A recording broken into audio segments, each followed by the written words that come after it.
বেশ কিছুদিন পরে আসছে। গুরুদেব আসার পরে এখন দেখে সেই কুকুরটা নাই। বলে তোদের গেটে যে কুকুরটা ছিল ছেলেদের বলছে, দেখি না বুড়ো ওটা মারা গেছে। বেশ ভালো কথা। এখন এই যে শ্রীমান শিষ্য ছিল কুকুর হয়ে আসছে, ও মারা গেছে, এখন গেল কোথায়, কি অবস্থা, এখনো কি করতেছে? এবার ঘরের ভেতর সিন্ধুক আছে, ওই সিন্ধুকে লকারে টাকা পয়সা সোনা দানা যা আছে লকারের ভিতর আছে। এখন ওই কুকুর হয়ে উনি মারা যাওয়ার পরে চিন্তা করছে এখন কিভাবে রক্ষা করবো।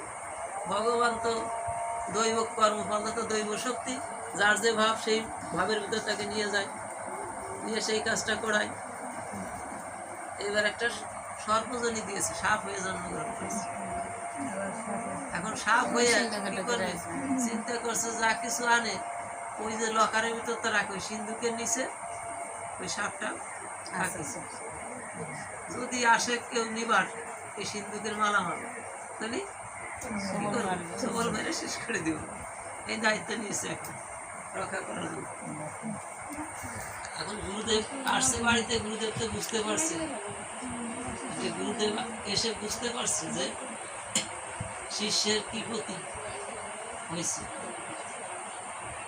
ও তো এখন বাইরের ডিউটি ছেড়ে ঘরের ডিউটি করে দিচ্ছে, লকার থেকে কিছু সিন্ধুক থেকে না নিতে পারে কিছু দায়িত্ব নিয়েছে।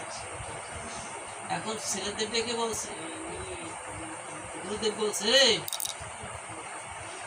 বাবা তোদের ঘরে শব্দ আসতেছে কিসের যেন, হ্যাঁ ফুসফুস শব্দ আসে, ঘরের ভিতরে কোনো সাপটা হচ্ছে? বলে না, কেমন জানি মনে হচ্ছে। বলে যে ওই শব্দটা ওই সিন্ধুকের ওই দিক থেকেই তো আসে, ওই সিন্ধুকটা একটু সরাতো, ধর কয়েকজন। এখন ধরছে সিন্ধুকটা যখন সরাতে গেছে অমনি আসছে ওই গোখরা যখন আসছে তখন ওরা করছে কি গোখরা এসে তখন আগাচ্ছে ওই সিন্ধুক ছেড়ে এসে লাঠি দিয়ে এমন বাড়ি মাজায় তুলে মারছে, একেবারে সাথে সাথে মাজা ভেঙে গেছে। এইবার মানা ধরছে সমুদার এইবার ধরছে।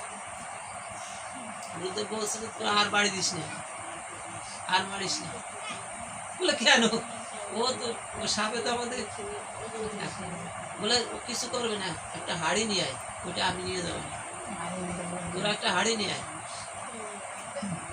একটা হাড়ি নিয়ে আমি নিয়ে যাবো, তোরা মারিস না ওকে। এখন তো অবস্থা মিলে ফেলবে। এখন বলছে বাবা দেখ যাদের সম্পদ রক্ষা করার জন্য সাপ হয়ে আসছিস, কুকুর হয়ে ডিউটি করছিস, রক্ষা করছিস, সাপ হয়ে ডিউটি করতেছিস, এখন তো তারাই মাজায় তুলে তোর বাড়ি মারছে, এখন তার মাজা তুলতে পারবি না, দেহ চলবে না। এখন কি সময় এসে যাবি? বাবা এখন আমার সময় হয়েছে, বুঝতে পারি না জড়জগৎ চাই, জগৎ সংসারটা যাদের জন্য এত কিছু করলাম, যার জন্য জগতে আসছি তার জন্য কিছু করলাম না করলাম, এই মাইক জগতের সম্পর্ক ধরে যাদেরকে আপন করে নিয়েছি ওদের রক্ষা করার জন্য, ওদেরকে ভালো রাখার জন্য, সুখ স্বাচ্ছন্দ্যের জন্য আমি কত কিছু করে গেলাম। শেষ পর্যন্ত পরিণতি হলো আজ আমার আঘাত দিয়ে আমাকে আজকে আমাকে মৃত্যু কবলে ঢলে পড়তে হচ্ছে। গুরুদেব আমার শুনে তুমি আমাকে এখন তোমার চরণে ঠাই দাও। গুরুর চরণে এবার পড়ে গেলেন গুরুদেব, নিয়ে গেলেন বাড়িতে করে নিয়ে গেলেন। বাবা চল এখন জগৎ সংসারটা এরকম বলছে, যক্ষ রক্ষ এই রাজসিক স্বভাবের যারা